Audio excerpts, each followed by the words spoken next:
In the flickering firelight of America's dawn, legends were forged, not in gold, but in grit and gunpowder. And few names echo louder through the canyons of history than Davy Crockett, the king of the wild frontier. This is the story of the man behind the myth. A journey from the untamed forests of Tennessee to the hallowed walls of the Alamo. Born in 1786 in what is now Greene County, Tennessee, David Crockett entered a world still being carved from the wilderness. His cradle was a log cabin, his lullaby the rustle of leaves and the distant howl of a wolf. This wasn't just a backdrop, it was his classroom. From a young age, the frontier taught him its harsh but vital lessons: how to read the forest floor like a book, how to find sustenance where others saw only emptiness, and how to survive with nothing but his wits and his will. Life was a constant struggle, a daily dance with nature. But for young Davy, it was also a grand adventure, shaping the resilience and self-reliance that would define his entire life. He learned to work hard, to face adversity head-on, and to depend on no one but himself. These early years in the backwoods were the crucible that forged a true American original. Before he was a politician, before he was a soldier, Davy Crockett was a hunter. And not just any hunter, he was a master of the craft, his name synonymous with skill and uncanny success. The forests were his kingdom, and he moved through them with a quiet confidence that bordered on supernatural. They said he could track a whisper on the wind, and that he once grinned a raccoon right out of a tree. While that might be a tall tale, the truth wasn't far off. His rifle, affectionately named Old Betsy, was an extension of his own arm. With it, he provided for his family, clearing the surrounding lands of bears and other dangers. The coonskin cap, now an iconic symbol, was more than just fashion. It was a practical badge of his trade, a testament to a life lived in close quarters with the wild. Around campfires, stories of his exploits grew, each one adding another layer to the living legend of the greatest hunter on the frontier. But the quiet life of a hunter was not to last.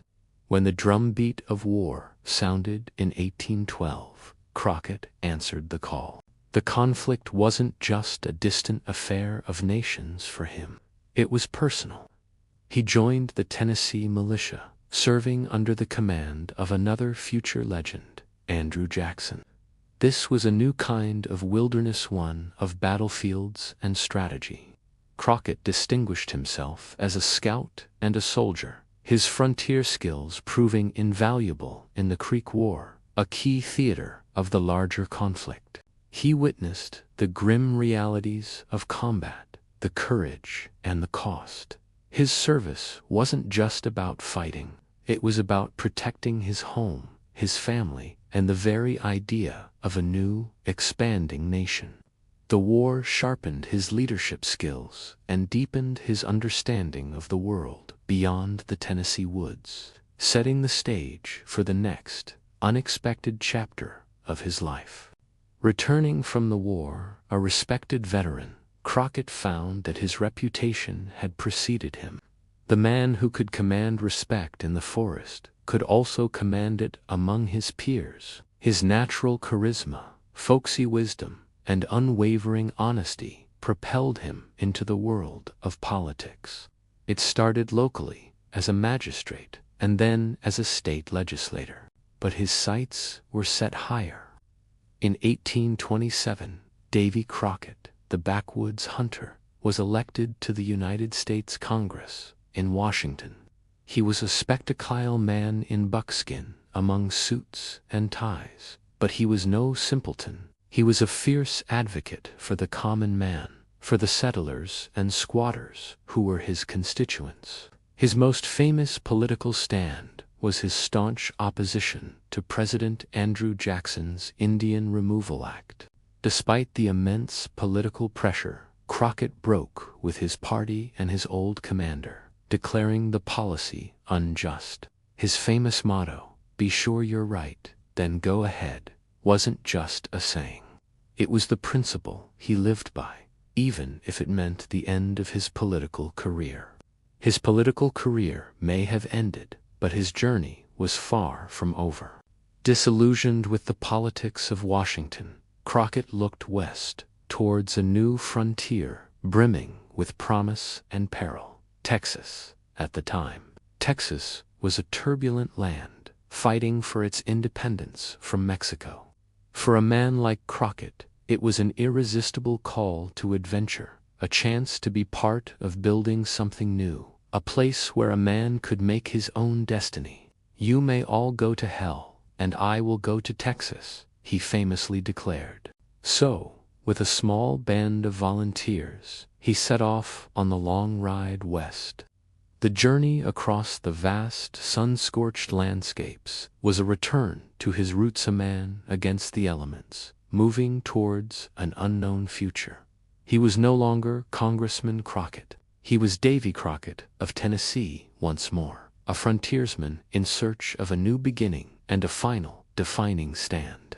That final stand came at a dusty, crumbling mission in San Antonio de Bexar, a place called the Alamo. Crockett and his Tennessee volunteers arrived in early February 1836, joining a small garrison of Texan defenders. They knew the odds were impossible. General Santa Anna's massive Mexican army was closing in, numbering in the thousands, but retreat was not in their vocabulary. For 13 days, this small band of heroes held the fort against overwhelming force. Inside those walls, Crockett's spirit was a beacon. He used his legendary marksmanship to pick off enemy soldiers and his fiddle to boost the morale of his weary comrades, his laughter echoing in the face of certain doom. The final assault came in the pre-dawn hours of March 6th. The fighting was brutal, hand to hand, a desperate last stand for liberty. Davy Crockett fell, along with every other defender of the Alamo, but in death, they achieved a victory their enemy could never comprehend. Though the man was gone, the legend was just beginning. The story of Davy Crockett's sacrifice at the Alamo became a rallying cry. Remember the Alamo? That fueled the fire of the Texas Revolution and led to its ultimate victory. In the years that followed, his story grew, woven into the very fabric of American folklore. He became more than a man. He became a symbol of frontier courage, rugged individualism, and the unwavering fight for what is right. From statues that stand proudly in town squares, to the pages of history books studied by schoolchildren, to the artifacts carefully preserved in museums, his legacy endures. The man in the coonskin cap remains an icon, a larger-than-life hero, who reminds us of the untamed spirit that built a nation. The king of the wild frontier lives on, forever etched in the memory of America. Thank you for joining us on this journey. If you enjoyed this story, be sure to like, subscribe, and follow for more tales from history.